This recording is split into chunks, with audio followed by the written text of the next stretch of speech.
Bismillahirrahmanirrahim. Bismillahi awalahu wa akhirahu. Penjelasan ketiga mengenai surah Ali Imran ayat 143 sampai 144 masih berhubungan dengan cerita historis sejarah kalimat-kalimat sebelumnya, yaitu mengenai peperangannya, mengenai serangan Quraisy kafir terhadap warga-warga muslimin, terutama Ansor. Siapa Ansor? Ansor itu adalah pribumi Madinah yang menerima kaum muhajirin yang hijrah pindah dari Mekah ke Madinah. Ansor itu welcome, menerima kedatangan tamu Allah, umat-umat muslimin yang ingin bergabung di kota Madinah atau dinamakan muhajirin. Kenapa? Karena terjadinya perang Uhud dan perang Badar, maka jangankan orang-orang non-muslim kafir-kafir Quraisy, muslimin pun sama jadi berpecah belah. Mana buktinya? Ketika perang Uhud jumlah muslimin banyak, kafirin cuma 1000. Tapi pada saat perang Uhud muslimin kalah. Tapi ketika perang Badar muslimin dalam keadaan menang, kaum Quraisy kafir. Oleh karenanya terjadilah pendendaman, terjadilah permusuhan, terjadilah perpecahan di antara mereka, baik kaum kafir Quraisy atau muslimin sekalipun. Karena ketika waktu perang Badar pun muslimin menang, muslimin dapat, muslimin tidak kalah. Tapi ternyata di antara kaum muslimin segitu banyaknya ada 350 yang ingin keluar, artinya tidak mau ikut berjuang, takut terbunuh. Jadi artinya kalau kita misalkan ada beberapa orang, ada jamaah yang ingin berjuang tapi di tengah-tengah mengundurkan diri, mundur, pundung, enggak jadi ikut berjuang, karena berjuang harus pakai duit, harus pakai keringat, harus pakai waktu. Saya tidak punya waktu, saya tidak punya keringat, saya tidak punya tenaga, dan saya tidak punya apa-apa. Lebih baik saya mundur. Tapi ketika saya meninggal, ingin meninggal dalam keadaan husnul khotimah. Itu artinya kata Allah, kau seandainya ingin mengharapkan surgaku, kau ingin mengharapkan kenikmatan dariku, ridhoku, tapi kau tidak memperlihatkan sebetapa capeknya berjuang. Cek urang make sang can boga ka surga geus hayang. Mana coba perlihatkan perjuanganmu sampai di mana? Kalian ini mau masuk surga, kalian ini seenaknya mau ingin diampuni dosa-dosanya olehku, kata Allah. Tapi ternyata kalian tidak menampakkan sampai berapa, sampai mana berjuangnya. Sudah maksimal apa belum? Jangan sampai iman kita ada di dalam titik taklid, hanya ikut-ikutan saja.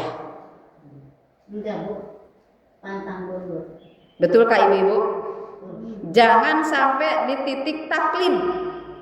Ya ikut ajalah sama guru, sama orang-orang mengerti, cukup saja begitu. Bukan cukup. Kalau kita memperlihatkan, menjelaskan kembali ke belakang bahwa orang beriman tidak sembarangan dikatakan orang mukmin, tidak sembarangan dikatakan orang muslim. Sampai mana? Apal dalilnya berapa yang hafal?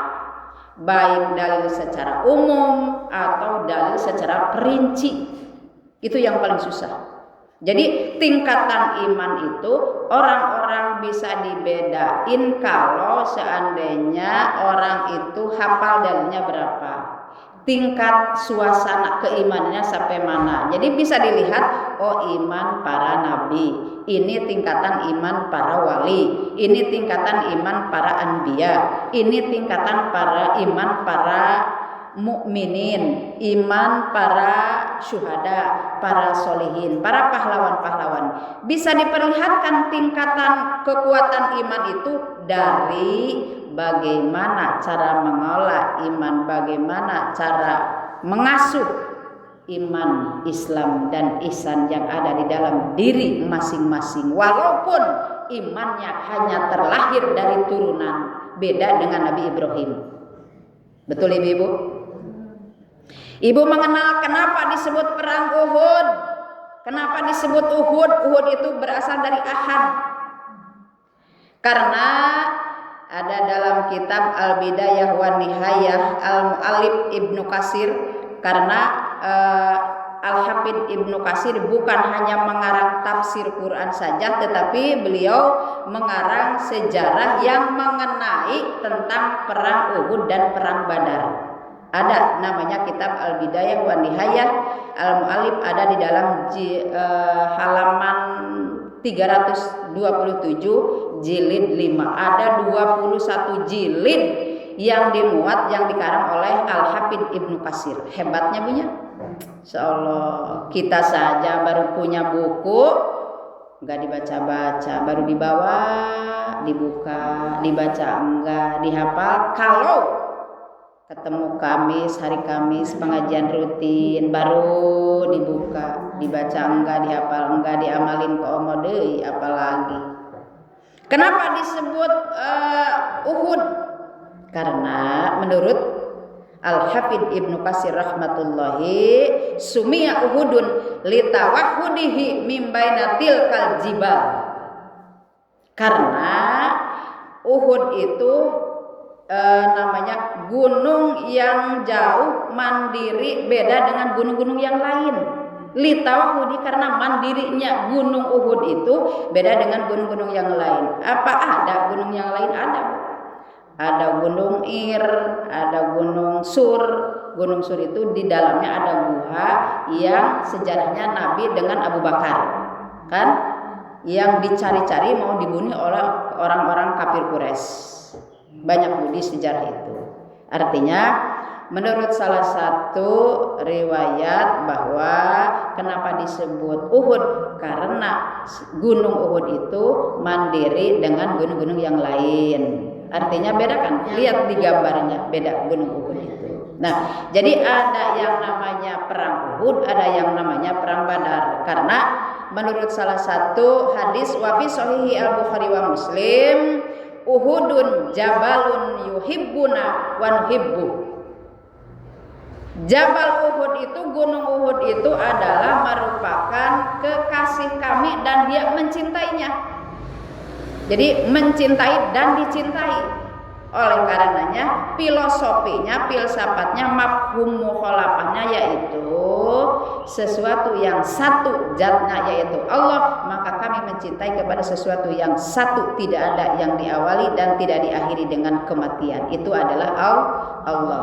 Maka dinamakan litawahhudihi, karena mandirinya, karena sendirinya, karena infiradnya gunung Uhud, maka dinamakan Uhudun.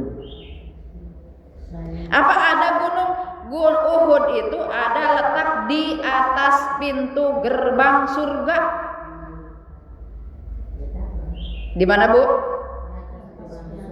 Di atas pintu gerbang surga. Ada namanya wajabalun airun yubgiduna wa nubgiduhu wa huwa ala babin bin abwabinar.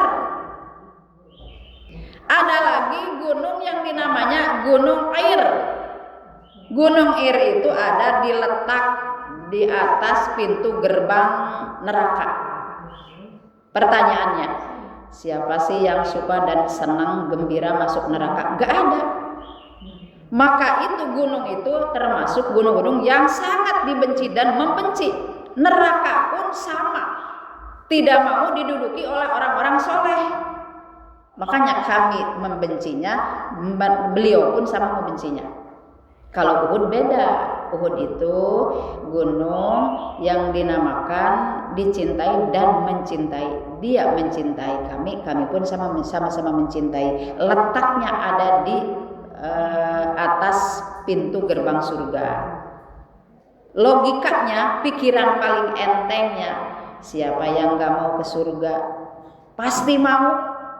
Benar Bu? Pasti mau masuk ke surga. Nah itu salah satu riwayat yang menceritakan bahwa kenapa disebut Uhud. Nah artinya kenapa kok nyambung ke ayat ini? Walaqad kuntum tamannawnal mauta. Orang-orang muslimin muhajirin ketika meninggal jadi mati syahid ketika perang Badar, akhirnya di perang Uhud kalah, maka sebagian muslimin diberitahu oleh Allah, kalian jangan putus asa walaupun sekarang dalam keadaan kalah. Kalian terus menerus walaupun jamaah tidak banyak, terus berjuang. Oleh Allah dikasih tahu kalian terus berjuang. Muhajirin semua jangan putus asa walaupun periode kedua kalian ini kalah. Yang menjadi tuan rumah, yang menjadi pribumi, yang menjadi kemenangan adalah kafir Quraisy. Tapi kalian jangan putus asa, masih banyak kesempatan-kesempatan untuk meraih kemenangan, untuk meraih kebahagiaan. Jangan pernah mengatakan aku ini adalah dalam keadaan kalah. Artinya janganlah kau putus asa. Jangan berhenti di tengah jalan. Walaupun kita lagi berjuang, banyak godaan, rintangan lain sebagainya, tetap kita satu, tetap hati kita untuk Allah, kepada Allah, semuanya untuk Allah. Lillah billah. Setuju gak Bu? Setuju gak? Setuju tak? Bisa dilanjut? Walaqad kuntum tamannawnal mauta min qabli an talqahu. Yakin nyata aranjen, yakin nyata bukti kalian ini mengharapkan, optimis untuk mati sebelum adanya kematian. Artinya gini Bu, jangan pernah mengatakan ya mendingan mati duluanlah dibanding daripada nanti. Pertanyaannya, penyebab kematian itu ketika perang Badar, ketika perang Uhud adalah perang dulu, berantem dulu, beda paham dulu, diskusi dulu, ngadu otak dulu, ngadu pikiran dulu, ngadu ide dulu, bagaimana caranya supaya kita tidak tak kalah. Adanya kematian sebabnya karena perang. Jangan dulu mimpi ingin mati kalau seandainya kalian belum pernah berjuang, mengeluarkan keringat untuk berjuang untuk maju demi Islam. Jangan pernah mimpi, apalagi kalau punya hayalan begini. Ya mudah-mudahan kita matinya husnul khotimah, meninggal dalam keadaan Islam. Berjuang pun tidak ada, tidak punya saksi untuk menghadap di hadapan kepada Allah. Apa sih penyebab kamu meninggal? Ketika perang Badar, oh ternyata perang mempertahankan agama Allah, mempertahankan syariat Allah dengan perang melawan musuh. Artinya pada eranya, pada zaman itu musuh sudah ada. Apalagi sekarang musuh sudah di depan mata. Kita diam tidak memusuhinya, mereka yang memusuhi kita. Apakah kita yang diam ingin maju apa mundur? Majulah. Betul. Pada saat Uhud, pada saat perang Badar, mereka berkorban bukan hanya harta, tenaga, nyawa melayang. Bahkan mereka yang mimpi ingin meninggal sebelum perang tapi ingin meninggal. Kata Allah, kau jangan mimpi kalau sebelum Anda meninggal belum ada jasa, belum ada sebab meninggal, yaitu perang. Melawan dulu. Artinya jangan dulu menyerah, melawan sekuat tenaga. Mampunya pakai ini ya pakai, mampunya pakai itu semampunya saja. Artinya ketika kita ada yang melecehkan, ketika kita ada yang menghina, dianggap tidak ada apa-apanya, biarkan saja. Karena kepala orang, otak orang, ide orang itu beda-beda, tidak mungkin sama. Ngerti nggak Bu? Beda jalan, beda paham, beda. Pakon ra'aitumuhu wa antum tandurun. Harus lihat, coba perlihatkan ketika mereka melawan di perang Uhud dan perang Badar. Betapa besarnya melawan, menahan benteng-benteng Islam. Mau diruntuhkan sama orang-orang kafirin, sama Quraisy kafir, ingin dijajah supaya Mekah dan Madinah dikuasai oleh mereka, tapi warga Madinah dan Mekah tetap bertahan karena ada seorang junjungan yaitu Nabi Muhammad sallallahu alaihi. Saking bencinya mereka terhadap Nabi, saking bencinya mereka terhadap Islam, sehingga mengedarkan fitnah-fitnah yang tidak artinya. Mana buktinya? Woi, Muhammad itu sudah meninggal. Muhammad itu bukan nabi. Muhammad itu bukan rasul. Kalian jangan percaya, kalian tertipu menurut sebelah musuh yang memusuhi, yang ingin menghancurkan Islam. Maka di zaman sekarang, di akhir zaman, kalau ada beberapa oknum yang mengedarkan, memfitnah para kiai ini, pakai para kiai itu, Habib ini, Habib itu, segala macamnya. Terus, oh ini mah kejelekannya seperti ini. Itu fitnah belaka, Bu. Artinya menggiring opini, memprovokasi supaya pikiran kita jadi robah. Oh iya ya, kita jangan ngaji ke hari Kamis karena gurunya begini dan begitu. Nah itu, ingat. Ketika kaum Quraisy saking bencinya sehingga Nabi diedarkan bahwa Nabimu Muhammad yang dianggap Nabi oleh kalian sekarang sudah meninggal. Dijawab oleh Allah, wa ma Muhammadun illa rasulun qad khalat min qablihir rusul. Jangan kalian percaya bahwa Nabi Muhammad tetap rasul dan Nabi tidak ada yang bisa menggantikannya. Benar Bu? Apa imma ta'au kutilang qalabtum ala aqabikum.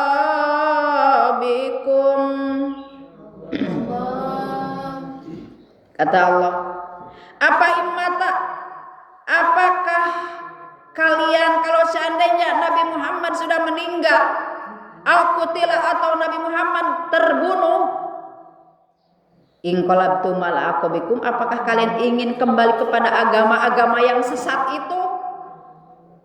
Kalau seandainya gurunya sudah meninggal, gurunya sudah difitnah, apakah kalian akan mogok ngajinya? Akan berhenti ngajinya? Akan seperti dulu lagi tidak mau dikerudung pakai samping-samping jangkung? Apakah mau kembali ke zaman dulu, ke jadul? Apa gimana? Kata Allah, apa imata aku tilang qalabtum ala aqabikum? Kata Allah, wahai makhluk-makhluk, wahai insan-insan, wahai orang-orang muslim, kau harus istiqomah, kau harus berdiri sendiri, jangan melihat kanan dan kiri. Orang-orang yang ingin menghancurkan agamaku, menghancurkan Islam sampai hari ini, tidak ada yang merasa tanggung jawab karena ingin hancur semua. Kata Allah, wa may yanqalib ala akibaihi falayadurrallaha syai'a. Sekalipun kalian akan kembali kepada agama-agamamu yang sesat itu, ajaran yang sesat itu, yang bodoh itu, maka tidak sedikit pun merubah kepada zat Allah. Tidak akan ada memberi manfaat, juga tidak ada memberi madarat bagi Allah. Tidak ada apa-apanya. No problem. Tidak ada masalah bagiku, kata Allah. Silahkan. Kalau kalian ingin kembali kepada agamamu, kalau kalian ingin kembali seperti dulu, tidak mau ngaji, tidak mau ini, bukannya ningkat, itu malah menurun, bangkrut artinya Bu. Kata Allah, tidak ada apa-apanya, silahkan. Wasayajzillahus syakirin. Jangan lupa, orang selalu bersyukur dimanapun berada, kecil maupun besar, di suasana seperti apa saja, maka Allah selalu akan memberikan pahala berlipat sesuai dengan keringatmu. Bagaimana bagi kita sebagai mustami'at, sebagai mustami'in, sebagai pendengar? Hadirin hadirat yang berbahagia, kaum muslimat dimanapun berada, pemirsa yang selalu dicintai dan mencintai. Bagi penulis, bagi pendengar, bagi siapapun yang mendengarkan suara sampai telinga dimanapun berada, sampai mata memandang dimanapun berada, keadaan seperti apa, tetap kau berdiri sendiri, jaga, pegang imanmu, pegang Islammu, ihsan jangan lupa. Karena bisa membedakan mana mukminin, mana muslimin, mana kafirin, mana orang yang memusuhi dan mana orang yang dimusuhi akan terlihat di kamera Allah, di CCTV Allah yang menciptakan alam, yang menggerakkan alam, yang memberi semua, Al-Wahhab Ar-Razzaq. Tidak bisa lepas dari kamera tersebut. Kamera-kamera yang buatan orang luar, kamera-kamera CCTV yang secanggih apapun, tidak ada yang mengalahkan kepada kamera-kamera Allah yang asli, yang alami, tanpa buatan, tanpa rekayasa. Percaya tuh Bu? Ibu percaya enggak? Itulah ayat Al-Quran. Keindahan ayat Al-Quran, Masya Allah, luar biasa. Maka bagi kita sebagai pendengar, sebagai mustami'at, sebagai jamaah yang setia duduk untuk mendengarkan, hanya mendengarkan saja, ya dapat pahala lah. Walaupun belum mengerti sejauh apa yang diomongkan oleh gurunya, minimal kita bisa menyimak, oh ternyata perjalanan berjuang itu bukan mudah. Perjalanan berjuang mempertahankan Islam itu tidak gampang. Banyak hinaan, banyak cacian, banyak hasidin, banyak munafikin, banyak musyrikin, banyak yang memerangi, banyak yang diperangi, banyak yang tidak sukanya. Itulah resiko.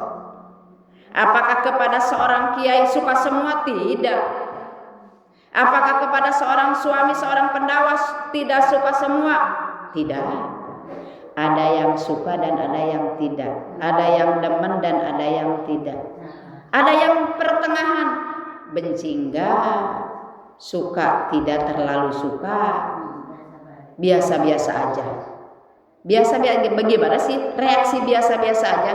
Tidak ada dampak untuk dirinya sendiri. Tapi kalau menjadi jamaah sudah merasa takut kepada Allah, artinya takut kepada ciptaannya, orang-orang yang diberi amanah oleh Allah, diberikan ilmu, kita merasa malu, ya Allah, aku diberikan umur, aku diberikan rizki, aku diberikan segala-galanya oleh Allah, diberikan bisa ngantuk di pengajian,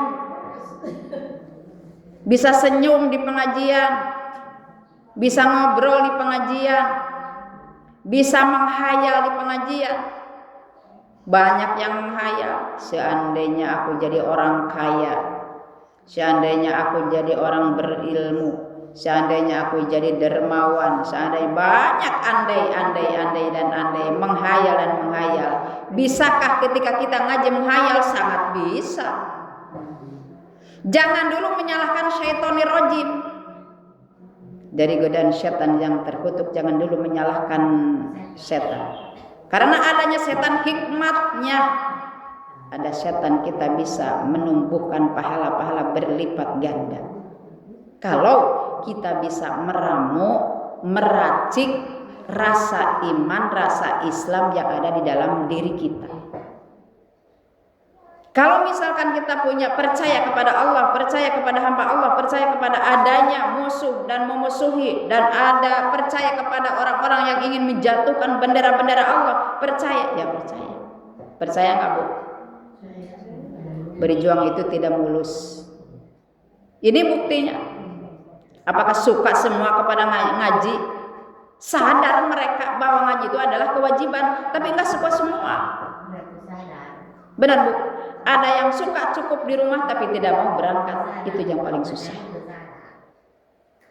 Bisa ibu-ibu bisa menjaganya? Ada pertanyaan Ibu? Ada pertanyaan?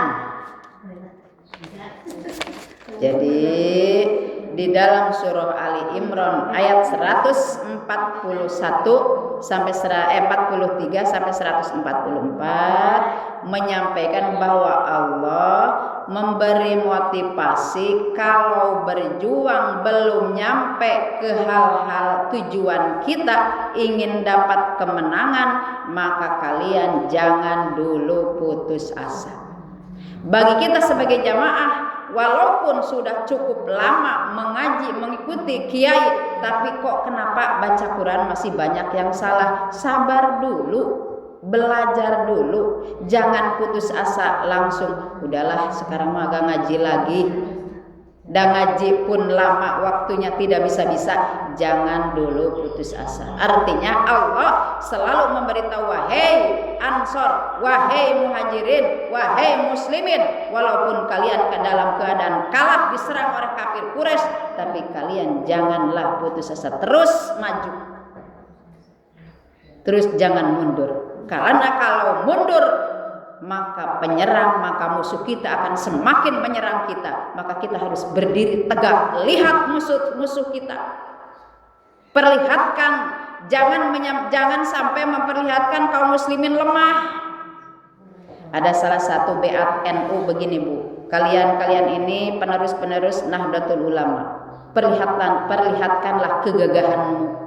Jangan sampai di hadapan musuh kita kelihatannya, wah ini mah sekali nyerang pun sudah mati ribuan. Jangan, perlihatkan kegagahan. Mampunya apa? Tenagakah, hartakah, ilmukah, segala. Jangan memperlihatkan kelemahan. Artinya ketika kita menghadap musuh, ketika kita menghadap orang yang memusuhi kita, jangan memperlihatkan kelemahan kita. Ya rumah salah orang mah jelema lemah, wah Bu, udah habis. Betapa girangnya, betapa galaknya kafir Quraisy ingin menghancurkan muslimin supaya kalah, supaya tidak mengimani Rasul, dihasut supaya tidak iman kepada Nabi, supaya kafir semua ikut terhadap golongan-golongannya, hancur semua, Bu. Maka dari itu, kalau ada sekelompok oknum-oknum yang ingin menghancurkan, yang memotivasi mengobok-ngobok air sudah bening, maka hati-hati, orang itu akan menghancurkan, akan merusak lingkungan kita, persaudaraan kita, persatuan kita. Dengan berbagai alasan, silahkan saja. Berbagai pemikiran, berbagai alasan, berbagai kemauan, segala macam. Apalagi di sekarang, di tahun 2026 itu banyak yang demo segala macamnya karena hal-hal sesuatu yang tidak sampai, apalagi kaum mahasiswa yang bergebu-gebu. Kalau tidak ada mahasiswa bagaimana demonya? Emak-emak kan gak bisa. Emak-emak halau, emak-emak bisa demo enggak? Gak bisa. Maka perwakilan generasi muda, kalian yang ingin menyambut masa depan lebih cerah lagi, maka kalian harus memperlihatkan kegagahanmu, jangan memperlihatkan kelemahanmu. Siap jamaah yang lagi nundutan, yang lagi tidur di majelis talim, gurunya sampai hari ini malah muridnya mah ngantuk. Kapan terjadinya perang Uhud? Di tahun ketiga bulan Syawal. Sekali lagi, terjadinya perang Uhud adalah tahun ketiga di bulan Syawal. Jadi perbedaannya, ketika perang Uhud muslimin kalah oleh kafir Quraisy, Badar muslimin menang. Jadi artinya kalau kita ada istilah perlombaan, lomba dan lomba, pasti ada kalah dan menang. Nah ini yang kita lagi kalah, jangan sampai putus asa, terus berjuang, jangan sampai berhenti. Mau 2 orang, mau 3 orang, mau 4 orang, mau berapa saja, terus kita berjuang, jangan sampai berhenti di tengah jalan. Kita ingat bahwa sekarang kita lagi ada di tengah lautan, di kapal lautan biru yang sebentar lagi akan nyampe ke ujung. Kemana kita nyampainya? Ada, pasti tidak akan selamanya begini. Kita harus memikirkan masa depan yang lebih abadi, yang lebih kekal, alam akhirat. Bagaimana nanti di akhirat kita masih bisa bersatu? Belum tentu. Kita masih bisa saling nyapa? Belum tentu. Kita masih bisa saling menolong? Belum tentu, tidak tahu. Itu bukan urusan kita, urusan akhirat, urusan Allah. Karena akhirat yaumul jaza, hari pembalasan, tinggal membalas dan membalas. Amal itu terbagi dua, Bu. Ada amal baik, ada amal yang kurang baik, amal jelek. Kalau amal baik, banyak amal baiknya, maka insya Allah di akhirat tinggal kita nanti panen, tinggal ngambil, menjemput kebaikan-kebaikan terhadap seseorang yang sudah berbaik, sudah berbuat baik ketika di dunia. Jadi amal itu hanya dua, amal baik dan amal buruk. Semua amal akan menjemputnya. Jangankan di akhirat, di alam barzakh pun sudah berasa bagaimana amal yang baik kerasanya seperti apa, amal yang buruk kerasanya seperti apa. Tidak jauh dari itu. Makanya hindari gunung yang ada di atas pintu gerbang neraka dan deketin gunung yang ada di pintu gerbang surga. Cintai dan dia mencintai, yaitu Uhud. Jadi artinya bagi kita sebagai pendengar, sebagai mustami'at, setelah mendengarkan sejarah yang berkaitan dengan ayat Al-Quran surah Ali Imran 143 sampai 144, titiknya, kesimpulannya yaitu teruskan berjuang walaupun menurut orang tidak terlalu maju, biarkan saja terus maju dan terus maju. Pikiran kita supaya lebih maju, rasa kita supaya lebih terjaga, dan langkah kita jangan sampai cukup 2 langkah, teruskan beberapa ribu langkah ke depan. Masih banyak langkah-langkah yang harus dilewati, masih banyak berlian mutiara yang termahal menurut Allah di hadapan kita. Di mana? Yuk kita cari sama-sama.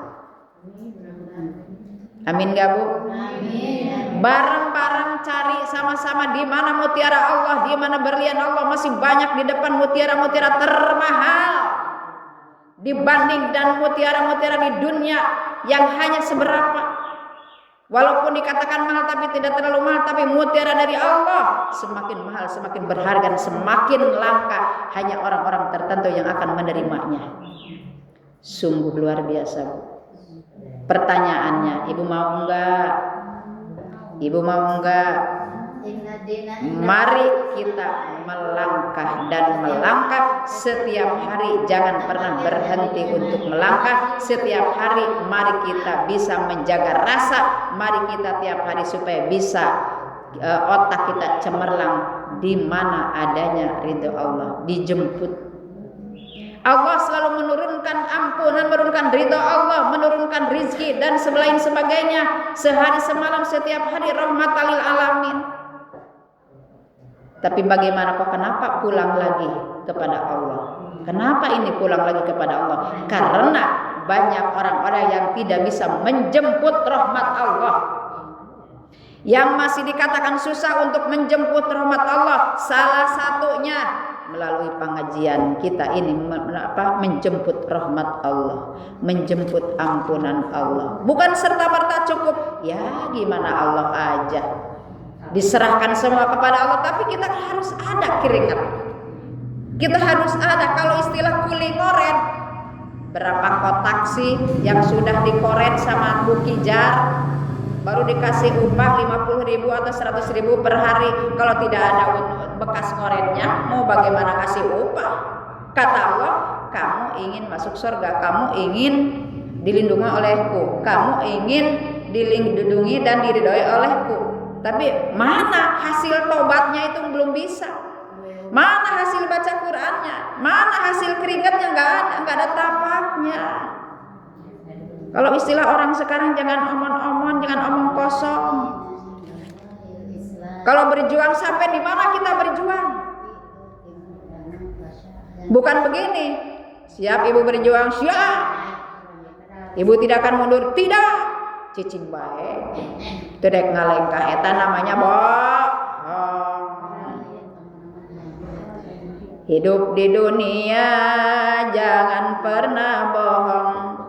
Nanti di hadapan Allah orang jadi gumerang. Tidak ada ampunan bagi orang-orang, walaupun dia mengaku punya iman dan Islam. Itu namanya bohong, tak bisa dielak.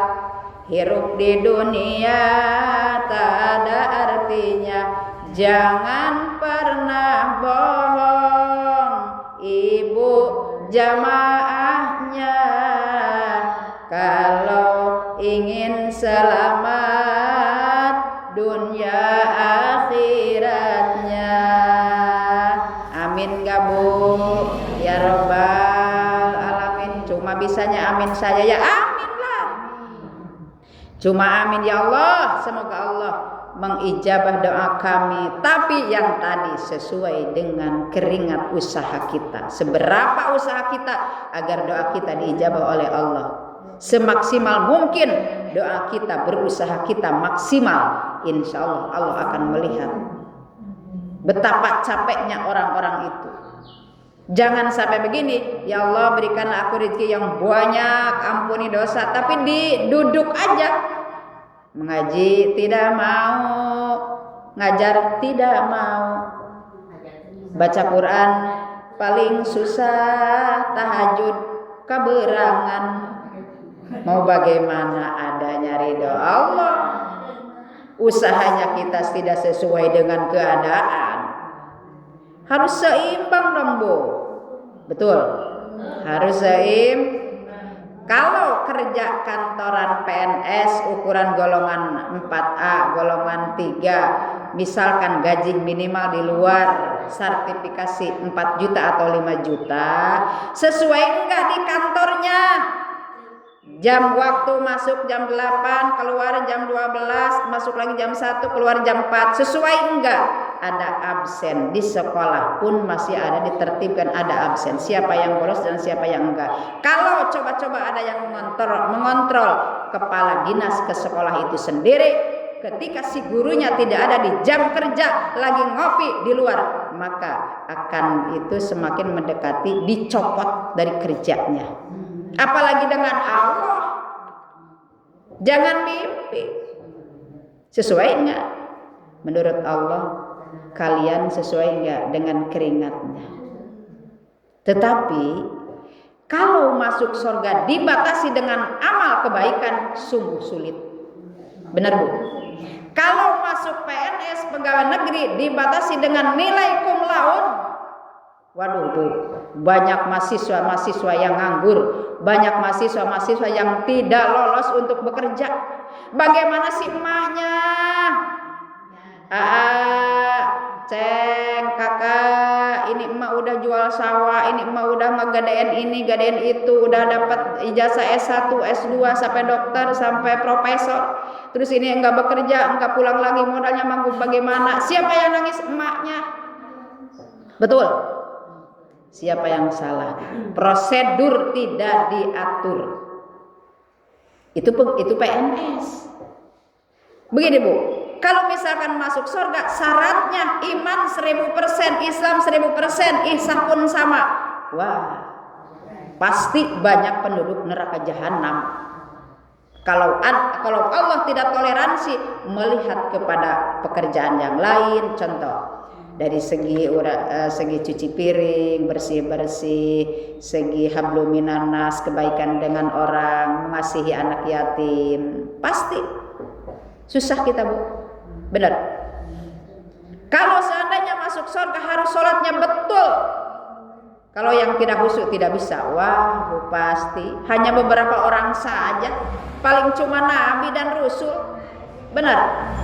Nah kalau mengandalkan masuk surga dengan sholat, dengan ibadah yang lain, sungguh sangat sulit dan susah. Masuk surga bifadlillahi karunia Allah, kekasih Allah, kesayangan Allah kepada makhluknya. Tapi kita jangan berhenti berusaha dan berusaha. Mungkin pertemuan kali ini dicukupkan sekian, kurang dan lebihnya. Ngerti atau tidak ngertinya harus mengerti. Sekarang sudah mempunyai 2 langkah, besok harus mempunyai 3 langkah, besok lagi 4 langkah, besok lagi 5 langkah. Artinya hidup itu harus maju, bukan mundur.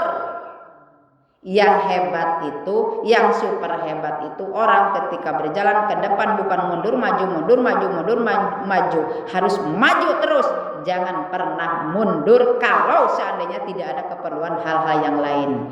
Ibu bisa dimengerti? Kalau tidak bisa dimengerti, perlu catatan, diralat lagi, direply lagi. Artinya kita sebagai jamaah yang selalu mencintai Nabi, mencintai Allah yang menciptakan kita, terus menerus melangkah ke depan lebih maju supaya kita semakin maju, semakin maju. Jangan sampai memperlihatkan bangkrutnya Islam. Udah titik segitu aja. Hadanallahu wa iyyakum ajma'in. Billahi taufiq wal hidayah wal afu minkum. Wassalamualaikum warahmatullahi wabarakatuh. Waalaikumsalam warahmatullahi wabarakatuh.